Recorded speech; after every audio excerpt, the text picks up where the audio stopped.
War. War never changes. It's been 7 years since Fallout 3 was released way back in 2008. Bethesda first showcased Fallout 4 in a playable form at this year's E3. What's more, they even went ahead and announced the game will be hitting shelves on November 10th of this year. Back then, Bethesda also confirmed that the game will be a current-gen exclusive and will obviously come to the PC platform as well. Obviously, there was an expectation that the game will be pushing the hardware to new visual boundaries, especially when The Witcher 3 Wild Hunt showered us with new graphical benchmarks on current-gen consoles and modern gaming PCs. However, after the E3 showing, many fans and critics were not impressed with the technology that was implemented to enable Fallout 4 in motion. The game runs on a next-generation version of the Creation Engine, a modified version of framework and toolsets that powered Bethesda's previous offerings. The new engine reportedly offers support for physically based deferred renderer, dynamic lighting, and the ability to build structures and support for advanced facial customization for avatars.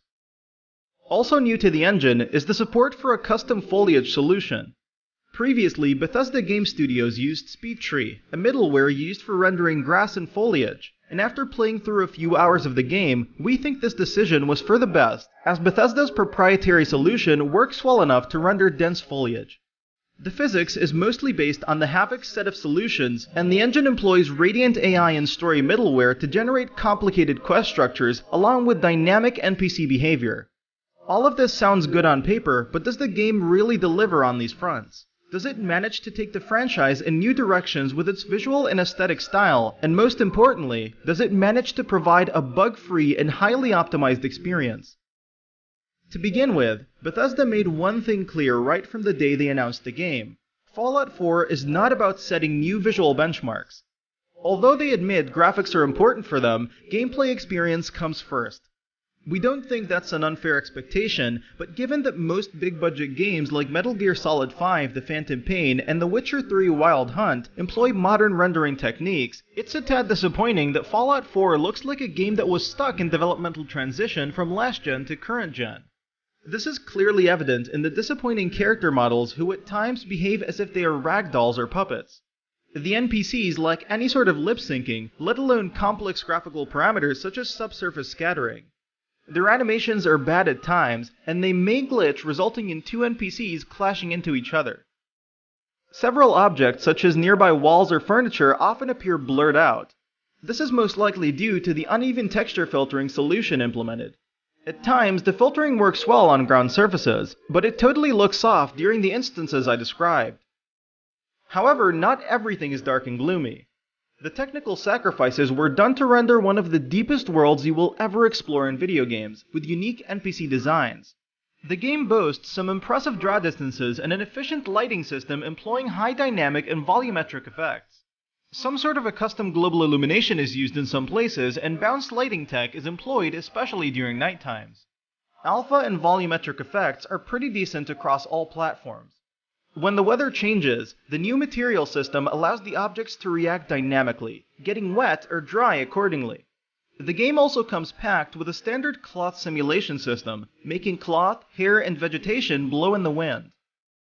The sacrifices also meant that Bethesda were able to render the game at a native 1080p resolution on the PS4 and Xbox One.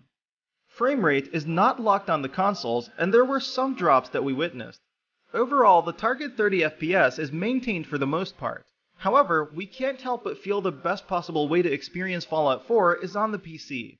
The PC version comes packed with a ton of graphical options such as temporal AA, better anisotropic filtering, filmic tone mapping, dynamic dismemberment using hardware tessellation, improved reflections, and enhanced post-processing effects.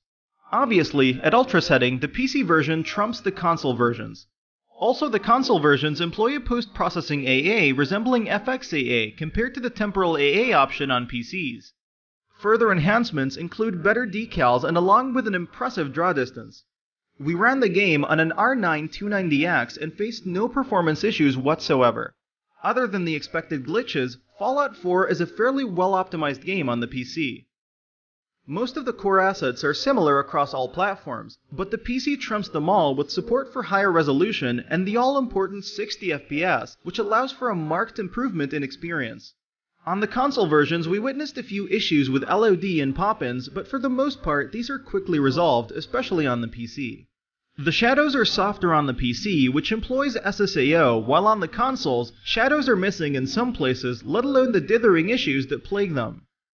From a technical standpoint, it seems that Fallout 4 was supposed to be a cross-generational game. As we have noted earlier, there is ample evidence of this, but this is merely an assumption on our part. At the end of the day, we can't help but feel that Bethesda Game Studios did not fully utilize the potential of the new systems.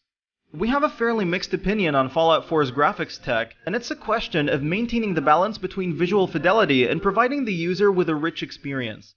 From a technical standpoint, the PC version is where you should be playing Bethesda's magnum opus. If you like what we're doing, please go ahead and click that subscribe button. See you soon!